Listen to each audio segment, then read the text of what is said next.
This is Democracy Now!, democracynow.org, the War and Peace Report. I'm Sharif Abdul Quddus. Our guest on the line from Baghdad is Nir Rosen, independent journalist who's covered the Iraq War since 2003. Nir, we have you on a better line right now. Can you just pick up where you left off? You've also written recently about Iraq, saying that Iraq remains in a twilight zone, neither completely sovereign nor completely occupied. What do you mean? Well, I mean, the day saw Americans on the street, for the most part, were arresting people, kicking down doors, and that's been the case for the last year. So, and the Americans have also been complaining for the last year that they've lost their leverage. I would say that the sort of occupier-puppet relationship is no longer the case. The Iraqi government does have quite a bit of authority. The Iraqi security forces are all over the place. They fill the security vacuum. They're the ones providing security to the extent that it exists here. So it's not an occupation in the sense of a constant physical presence of American soldiers on the street conducting operations, for the most part. But at the same time, obviously, the presence of 50,000 soldiers precludes many options for Iraqis. It's a constant implied threat. And on the other hand, it's also perhaps a reassuring element for the Iraqi security forces. The Iraqi Air Force, the Iraqi Navy are still quite weak. Iraqi intelligence assets are still quite weak. So the Iraqi security forces certainly believe they require a bit more American assistance to handle outside threats. But in terms of handling security within Iraq, the Iraqi security forces have been doing that. It's not pretty, they're corrupt, they're brutal, but they seem to be able to handle it. There's no real threat of an insurgency overthrowing the new order, whatever that new order might be. Iraq remains stable at this level. I wouldn't call it nice. Violence is terrible. There are no services. Life is really horrible for many Iraqis, perhaps most of them. But this level of violence is stable, and I think we'll actually see improvements as well. And Nir Rosen, what about basic services in Baghdad right now, like water? No mention of the suffering of Iraqis. None whatsoever. And Nir, well, talk about that suffering. I mean, you've documented closely the civil war that gripped Iraq a few years ago, as well as the refugee crisis that the war spurred. What has Iraq gone through in these past 7 years? It's become a third country. There's not a family I meet that hasn't touched by violence. Having a loved one killed or beheaded or wounded in an explosion. There's not a trip I make to Iraq where I don't have to delete somebody's name from my cell phone because they're dead. Every time there's a few new names. Everybody has been touched by it. Life in most ways for people has gotten much worse. In terms of services, most places here have 1 hour of electricity a day. People can't go to sleep at night. It's like 120 degrees until 3 o'clock in the morning or quite late because they're waiting for the power to come back just so they can turn the AC on. No sewage, dirty water, mounds of trash on the street. Baghdad and other areas are heavily militarized, which means that every minute or so when you're driving, you get stopped by police or army. They search your car.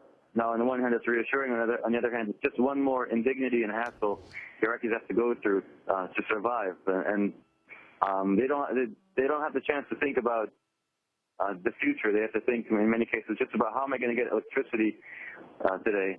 How am I going to travel what should be a 15-minute trip across town that will take 4 hours because the city is so destroyed and shattered? And of course, there's constant killing still with silenced pistols, with magnetic sticky bombs, as they're called. Nobody knows who's doing it or why. Some of it's mafia-related, some of it's political parties feuding with each other. Some of it, of course, is terrorist-related. Life remains quite scary for many Iraqis. So you have a competing trend, however, because despite the violence, despite scary, you also have life improving significantly since the peak of the civil war. People out until quite late. There's a curfew at midnight in Baghdad, but until then you have people out in many neighborhoods. It's quite normal. New shops being opened, new cafes. Those who have money are no longer afraid to display their wealth. Obviously, that's a sign that criminal gangs are less of a threat than they used to be. And you do have an Iraqi security force which is relatively competent and able to take out militias. And in fact, they get many tips from citizens. I was talking to an Iraqi intelligence officer in one neighborhood and asking him if he was worried about the militias coming back. And he said no. Just recently, a former militia leader returned from Iran to the neighborhood, and he got over 100 calls on a tip line from people in the neighborhood letting him know. So there are some improvements, but obviously Iraq deserves much better than this. In many ways, life was better under Saddam. Certainly from the security, the cleanliness of the streets. So I think it's offensive to be celebrating this, or even to be paying too much attention to this day. It's an artificial milestone. We still have 50,000 soldiers here. They consider themselves combat troops. They say that their general says they're combat troops on a non-combat mission. But they're still authorized to take preemptive action against any perceived threat. And in Mosul, it's a real war. A friend of mine who was on the base up there nearly got killed by a mortar just last night. In other parts of the country, you still see American military vehicles on the roads on patrol unescorted. So the Americans are still engaged in combat, and you have 4,000 American Special Forces troops who are going out with Iraqi Special Forces. Basically, they can kill whoever they want, whenever they want. They're nominally beholden to Prime Minister Maliki, but in fact, they operate pretty much independently. And Nir Rosen, how has Iraqi society changed? You've written about how mixed Sunni and Shia neighborhoods no longer exist in Baghdad. And also your piece, one of your latest articles, is titled Iraq's New Generation of Despair. What do you mean? Well, the youth, especially to so many children and young people, and they've seen death and corpses on the street, and dogs eating corpses, and their friends being shot, and their friends being run over by tanks, or their mother has been hit by a stray bullet. And of course, Iraq was Iraqis also suffered under the sanctions and the American bombings in '91 and '98, and the Iran-Iraq war. You know, several generations has been exposed to war, but being exposed to occupation is much different because it's constant. It's right there outside. It's the soldiers kicking down your house and taking your father away. I have one friend, he's 18 years old, and his father was driving a taxi by the scene of an explosion in 2003. The Americans arrested all the men in the area, and a year later, his family decided he must be dead because they hadn't heard from him, so they held a funeral. And only 2 years afterwards, he suddenly appeared home one night. And so this kid lost his father for 2 years. He'd wake up at night near his father screaming every night because he'd been in Abu Ghraib and was tortured and was so traumatized. And this kid himself ended up spending 3 months in American detention where he was beaten because he was suspected of being a terrorist. Kids playing with guns everywhere. Kids who lost years of schooling because their neighborhoods were shut down because they had to flee to Syria or Jordan. The educational level in Iraq is really deteriorated. It's quite terrible. You have a lost generation here, and their options will be very limited as a result of that. The educated class, the middle class, some were killed, many fled.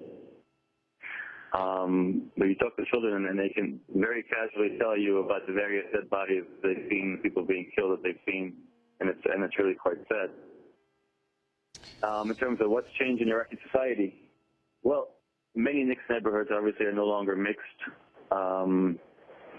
Neighborhoods have been shattered, relationships shattered. There's still some mistrust. Now, Iraqis say that the sectarianism is over. Iraqis often describe the civil war phase as the sectarianism. They'll say, my father was killed in the sectarianism, or my father was killed in the Sunni Shia. And you ask them, is it over? And they said, yes, the sectarianism is over. Now, what they mean is that the sectarian violence is over. And I do believe that's true. Iraqis say, we understand now, meaning that they no longer really respect religious parties, as we've seen from the election results as well. They no longer respect militias. For the most part, Iraqis would rather have somebody secular and nationalist. At the same time, there's a lot of mistrust between the communities. Many Shias perceive Ayad Alawi, despite being Shia, as being a Sunni candidate. Many Sunnis fear that Shias are sort of loyal to Iran. You have wives who had to leave their husbands because they were Sunni Shia marriage. So the fabric of Iraqi society has really been torn apart. It's very difficult to sort of regain that trust when it was your neighbors who expelled you from your house, or the people you went to elementary school with who shot your brother in his front lawn. Well, we're going to have to leave it there. Nir Rosen is an independent journalist who's covered the Iraq War since 2003, now a fellow at the NYU Center on Law and Security. His forthcoming book, being published in October, is Aftermath, Following the Bloodshed of America's Wars in the Muslim World. Thank you, Nir Rosen. We're going to turn right now to